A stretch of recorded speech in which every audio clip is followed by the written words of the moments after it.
Shabbat Shalom. This week's Torah portion is Vayaytzay, and we are in the middle of the book of Genesis in a section that you know very well, where Jacob is being chased by his twin brother Esau, who was sworn to kill him because of what was perceived as the stolen birthright, and the blessing that his father ultimately gave to him. So he runs, and he finds himself tired and lonely in a dark place on a mountaintop. And in the middle of the night, he has a dream, a vision of a ladder whose base is on earth and whose top goes all the way to heaven. And further in this vision, Jacob witnesses angels ascending and descending the ladder, and he says, how awesome is this place? And while he's doing that, God speaks to him and gives him a promise, L'zarachat nena, I'm going to give to your progeny, all that follow in your wake, this. What is this? According to Rabbi Aryeh, the Gera Rebbe, he said what God did was he folded up the entire universe and put it under Jacob's head and said, this belongs to you, the entire universe belongs to you. Now I want you for a moment to compare that to the promise that was given to Abraham many years before. When Abraham entered the land of Canaan, the land of Israel, God said to him, walk the land, the breadth and the width of the land, and wherever you walk, that shall be yours, that's your land. But to Father Jacob, well, the promise is significantly larger than that. So what is the difference between Abraham and Jacob? And perhaps Jacob and everybody else. What marks Jacob as such an incredible character in the Bible and deserving of such a blessing is the fact that he is willing to try to achieve in his lifetime perfection.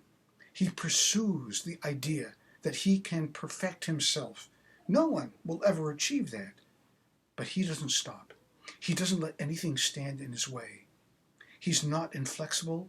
He is malleable. He is plastic. He's not rigid. He learns from mistakes. His mistakes. He learns from other people's mistakes and then changes as a result. And that's, of course, why his name was dramatically changed later on from Jacob to Israel. Who's Israel? Jacob. But it's also you. This is your inheritance. You are Jacob. And it's your inheritance that the universe belongs to you. What do we do with this? When we read the book of Isaiah, in the 58th chapter, there is a very powerful verse that talks about Az titanag al Hashem, then you will rejoice with the Lord God, and you shall have the inheritance of Father Jacob, for the universe shall belong to you.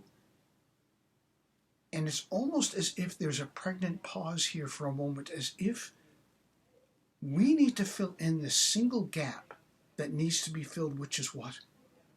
Which is that we need to constantly improve ourselves. Dream. Aspire.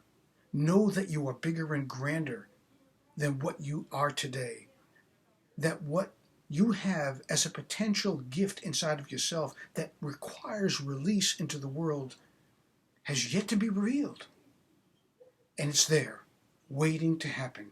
And will only happen when we're willing to flex, change, grow, become, and of course, become worthy of the ideal of chasing after, becoming as perfect of a human being as possible.